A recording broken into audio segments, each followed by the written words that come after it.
When you're an artist, it is a terrible thing and a great thing all at the same time. But if you can find a balance, it can become something really beautiful. My wife had a lot of say when it came to us deciding that I could do this for a living. But if she had her way, I probably would have done it earlier because she knew how much I enjoyed it. When it came time to actually decide, hey, I'm gonna quit my day job and do this for a living, it really just kind of felt like the next logical step. I didn't see my life going in any different direction, and it just kind of made sense to me. I wasn't nervous about it. I wasn't worried. Now, since then, sure, it's been living a living anxiety attack, but I don't regret that decision at all. And it wasn't even really a decision. I was just like, that's what I'm gonna do next. See how it goes.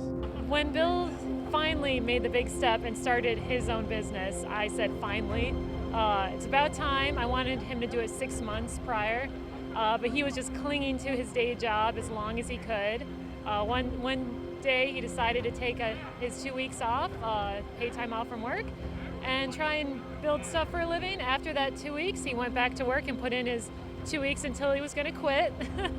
So it was a big decision for him, but for me, he was just so happy doing it. So I met Bill because I got something commissioned from Vulpin Props, and Vulpin, yes, and Bill made me a Queensblade shield and mace, and then we started talking in Seattle, like Seattle cons, and he's just really funny and nice, and then he made these amazing WildStar weapons for us. No, I don't know how I met him. I think it was just like internet online I met him, but at Dragon Con, him and his twin brother were there. I know he has a twin. Yeah, and so I was really drunk one of the nights, and I see him, and I'm screaming, Bill! And I'm like, that asshole was ignoring me. Turns out it was his brother, and I was screaming at the wrong brother. It was embarrassing. I was excited for him to go for it. He worked a very stable job at Microsoft, and he talked to me about it. I mean, he and I, when we even have to talk, normally we'll just, link it across telepathically. But he said he wanted to do this thing, and I had seen the things that he had made. We had spent our childhood building things. We had a hobby shop in our basement. We built rockets and models and all kinds of stuff. He has a degree in art. I knew he knew how to do it. And when he wanted to go for it, I was completely 100% behind him. It's a very unique and interesting career. And I think since he has started doing his own business, it's been probably the most exciting time that he and I have spent together sharing the experience of his business. Like anyone who quits their job to pursue their dreams, I will say, financially, that's the worst decision you're ever going to make in your life. And I couldn't be more proud of you. There's no way I get doing this, especially for a living, without having idols to look up to. People like my friend Harrison Cricks at Vulpin Props. I've got my friend Svetlana, who is here at BlizzCon, who's really amazing. And there's people who are super upbeat and positive and friendly and work really, really hard at what they do. I really started getting into cosplay when I was watching Holly Conrad's and Jessica Meritson's, was it the Mass Effect group they did? And it was just like when Holly Conrad was building her Mass Effect gear, it was just so inspiring, and I always look forward to see what she does in the future. Turning your creative hobby and passion into a career is probably one of the most challenging things you could do. It has been for me, I know that, because I've been doing it for the last 2.5 years. I tried to do that before too. I was way into photography and I tried to turn that into a career, but I just didn't have the passion to do all of this stuff about running a business that sucks. You have to want to do that to make it work. And with photography, it wasn't going to work for me because I shot a couple weddings and I was like, you know what? This is a great hobby, but it's going to stay a hobby. With prop making, the doing invoices, keeping track of expenses, shipping stuff, keeping track of social media, all of this stuff that you forget you gotta do. You can't just build stuff all day, even though that's what you want to do.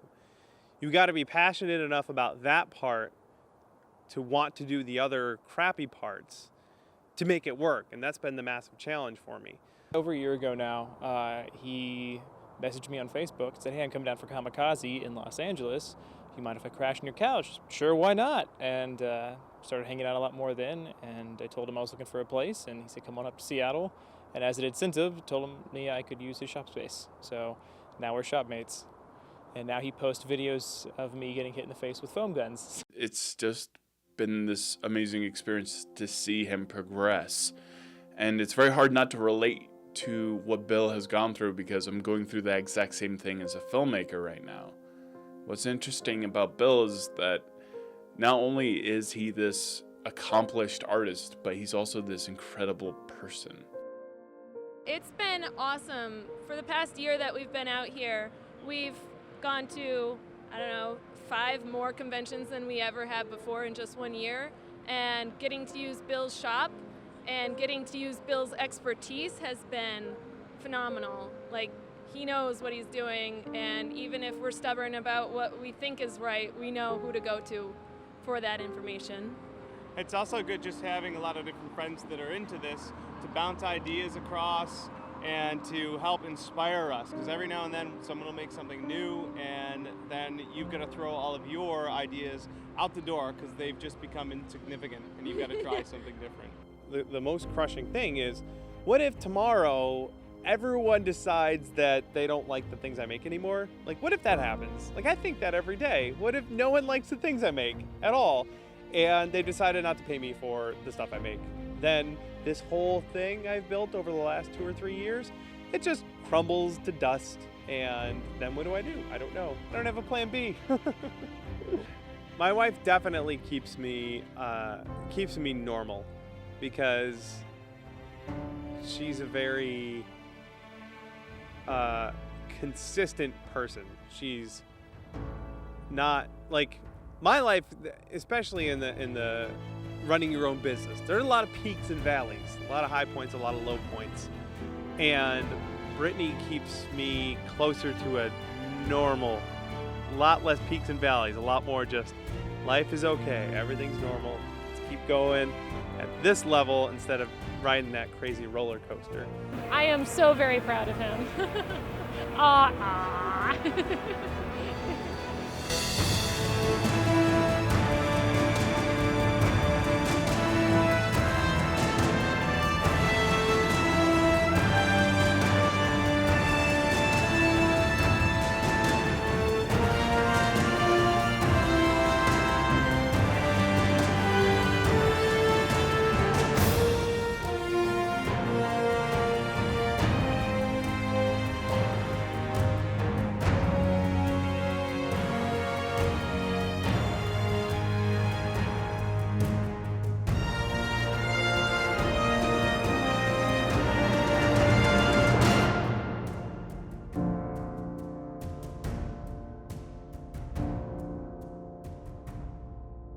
Hi, I'm Todd Kenrick, the creator of Cosplay Boom, the series. I'm Megan Sadler, the executive producer. Cosplay Boom is a series that covers the amazing art and community around cosplay. And it's not only just about cosplay, it's about all of us. It's about why we love the things that we love. And so we've created this video series to show you that, to show you these amazing costumes and talk about these things that we care so much about. We don't only upload our videos to YouTube, but Facebook as well for free, so people can watch them without ads. We're also producing a live show now, but we need your help to keep this show going. We are super grateful for anyone who has subscribed and donated, and we definitely don't want anyone spending more than they want to.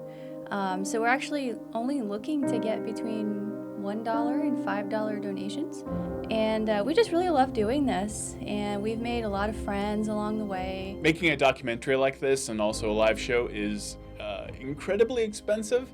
Travel alone, the equipment, all of these things add up very quickly. And as Megan said, we love doing this, and we would do this with a cell phone camera if that's what it came to, but we really do need your help. Your pledges make more interviews possible, more episodes, more live shows, more of everything. We can make the quality of this show so much better with your help. And if you can spare just $1 a month, that can make the biggest difference. Our goal right now is to get to $2,000 a month, and that will cover travel expenses and food and airplane tickets Hotels. and hotels and traveling gets super expensive. For those of you who subscribe to Patreon, you'll see episodes ahead of time.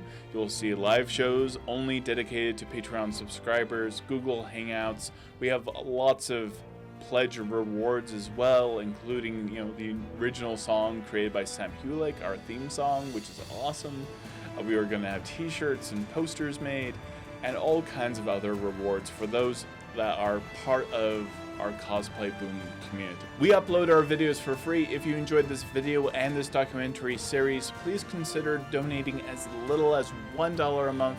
It can make the biggest difference in the world to keep this show going. You can go to patreon.com/cosplayboom and donate as little as $1. It makes a huge difference. Thank you for watching, and thank you for being awesome. Thank you guys. You guys are great. Thank you.